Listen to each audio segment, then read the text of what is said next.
Bonjour, je m'appelle Joachim Thaume et je suis notamment auteur de jeux.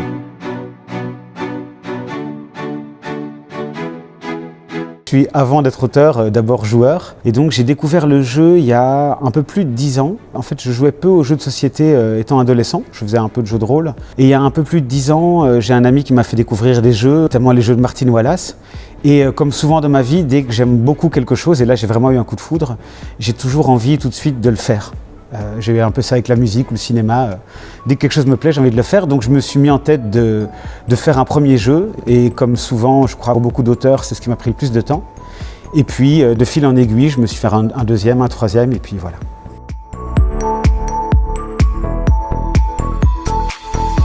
Et donc les Tribus du Vent. Alors j'aime bien raconter une histoire pour expliquer comment ce jeu m'est venu en tête. Un soir, j'étais avec des amis dans un bar et on voulait jouer aux cartes. Et quand on a été demandé s'ils avaient un jeu de cartes, en fait, ils en avaient aucun de complet. Ils en avaient deux, mais qui étaient incomplets. Et donc, on a dû mélanger les deux pour jouer. Mais il se fait qu'ils avaient des dos différents, parce qu'un dos avec une couleur, un dos avec une autre. Et donc, on a commencé à jouer aux cartes. Et là, tout à coup, en jouant avec mes amis à un simple jeu de cartes, je me suis dit, mais c'est fou, en fait, la couleur du dos de la carte me donne une information sur peut-être quelle carte il y a derrière, parce que je sais que l'as de cœur, il était plutôt rouge, tout ça. Et c'est à partir de là, ce soir-là, je me suis dit, mais en fait, je pourrais imaginer un jeu dans lequel les effets de mes cartes, mes effets à moi, dépendent du dos des cartes de mes adversaires. Et donc, je leur explique pour les gens qui écouteraient cette vidéo, le principe des Tribus du Vent, c'est ça, c'est que c'est un jeu dans lequel, à son tour, on joue une carte, et l'effet de sa carte dépend de la couleur sur le dos des cartes des voisins ou de ses propres cartes. Et donc voilà, parfois un jeu naît d'un simple hasard. En fait, c'est toujours comme ça, il y a toujours une idée de départ. Et là, elle est née de ce jeu de cartes incomplet dans ce bar.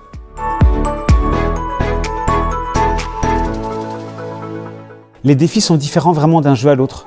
Par exemple, actuellement, je suis en train de travailler sur un jeu avec Yoann Goupy, qui est un auteur qu'on connaît bien maintenant, un jeu qui sera édité chez Catch Up Games. Et c'est le premier jeu que je fais qui est un jeu narratif, donc c'est un jeu à scénario.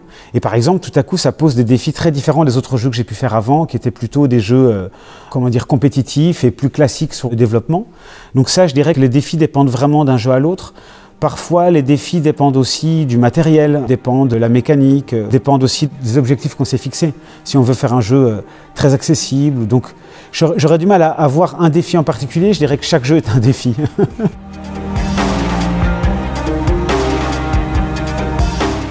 Il y a pas mal de mécaniques qu'on connaît, qui existent, comme le deck building, comme les systèmes de pistes, les systèmes de jauge par exemple. Ça, c'est des mécaniques sur lesquelles je travaille pour l'instant et qui m'attirent particulièrement. Je crois aussi que j'aimerais travailler sur un jeu coopératif. J'avais eu l'occasion de le faire dans mon premier jeu qui s'appelle Dicium, qui n'a pas eu le succès que j'aurais espéré qu'il mérite, et qui avait été édité chez Gig Attitude Games, qui est un éditeur bruxellois. Et c'était un jeu qui... En fait, il y avait 4 jeux dans la boîte, et chaque jeu travaillait avec une même mécanique centrale de dés. Et un des univers était un jeu coopératif, et j'avais beaucoup aimé faire ça. Donc, c'est un style de jeu que j'aimerais travailler prochainement, c'est un jeu coopératif. Parce que c'est une dimension qui me plaît beaucoup, bien sûr pour la coopération, ça paraît évident. Ce que j'aime dans les jeux coopératifs, c'est qu'on se raconte une histoire en même temps aussi. Et c'est ce que j'aimerais trouver, c'est arriver à trouver une mécanique dans un jeu coopératif qui ne soit pas faire un jeu compétitif à plusieurs, mais qui soit vraiment s'inventer une histoire, quel chemin on prend. Pour tout vous dire, il y a un jeu sur lequel je travaille pour l'instant qui travaille sur l'idée des chemins qui s'entrecroisent sur des plateaux et on choisit ensemble quel chemin on va prendre, alors qu'on en a plusieurs possibles.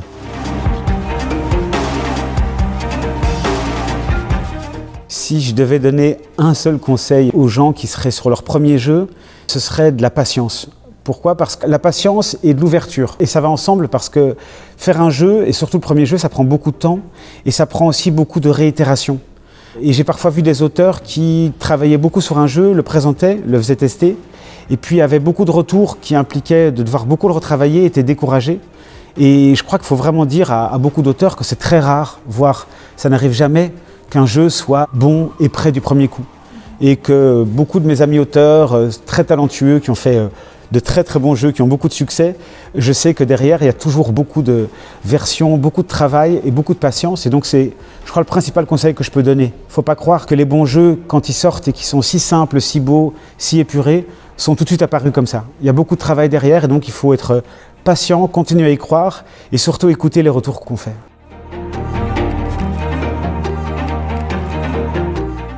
Rivage, c'est un jeu dans lequel on va avant tout faire un voyage sur plusieurs îles, on va se balader et que le but du jeu, c'est pas de gagner pour les premières parties. Au bout d'un moment, on a envie d'optimiser sa façon de jouer et d'essayer de gagner, mais la première partie sera de toute façon agréable parce qu'on va se balader, on va sauter d'île en île, on va réaliser des objectifs. Et c'est quelque chose qui est important pour moi, et ça j'essaie de le faire dans tous mes jeux, c'est que pour moi un bon jeu, c'est pas un jeu qui donne du plaisir quand on gagne, c'est un jeu qui donne du plaisir même si on perd. Parce qu'en le faisant, on a aimé faire ce qu'on faisait, on a aimé accomplir des objectifs, on s'est mis des idées en tête, on a voulu aller à gauche ou à droite, on a eu des chouettes choix à faire.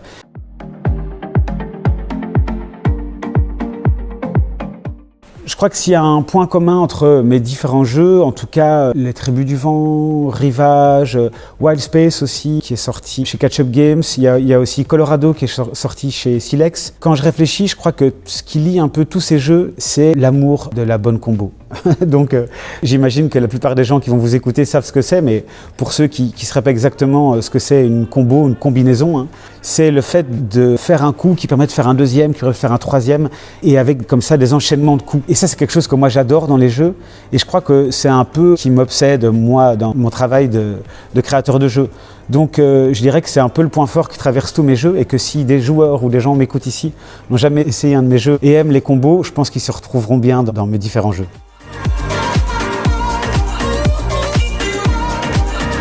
Définir mon style en tant qu'auteur de jeu, c'est pas facile évidemment de prendre de la distance avec soi-même, mais je crois que quelque chose que j'aime bien, c'est d'avoir des univers immersifs. Même, je parle pas de jeux narratifs, ni de jeux de rôle, ni de jeux d'enquête, mais c'est souvent des univers qui vont être mis sur des mécaniques, mais malgré tout, j'aime bien que les univers de mes jeux soient un peu immersifs, qu'on ait du plaisir à y jouer, ne fût-ce que pour voir les illustrations, se balader dedans, vivre dans un univers. Et donc c'est quelque chose que je crois qui est assez fort dans Les Tribus du Vent, qui est assez fort dans Rivage, comme je vous disais, parce qu'on passe d'île en île, on se balade, et donc on a une expérience de jeu. Là, j'ai un jeu qui va sortir bientôt chez Silex dans quelques semaines, qui est basé sur Donjon, la bande dessinée de Sfar et Trondheim. Et là aussi, c'est un jeu qui offre un univers assez fort. Je travaille aussi sur un jeu là avec Johan Goupy, qui va s'appeler Luciole, qui sera un jeu narratif. Et je crois qu'il y a un point commun dans tous ces jeux, c'est d'essayer d'offrir quand même toujours des univers où on peut se raconter une histoire. Parce que c'est vraiment ce que j'aime dans les jeux. Je crois qu'en fait, jouer à un jeu, c'est aussi aimer se raconter une histoire et pas simplement gagner des points. Pour terminer, je voudrais vous remercier pour cette invitation et dire à tous ceux qui nous écoutent de venir vraiment visiter votre magasin qui est incroyable parce que non seulement il présente une très très belle panoplie de jeux, très belle sélection, mais en plus, ce magasin a l'originalité, je trouve, assez unique. Assez plaisante, spécialement pour moi, d'offrir non seulement des choix de jeux, mais aussi des choix de livres, comme on voit peut-être un peu derrière moi, qui sont tous tournés vers les littératures de l'imaginaire que moi personnellement j'aime beaucoup et que je lis beaucoup. Et je crois que beaucoup d'amateurs de jeux aiment aussi cette littérature-là. Et donc venez au plus vite dans ce magasin, vous trouverez beaucoup de plaisir. Voilà.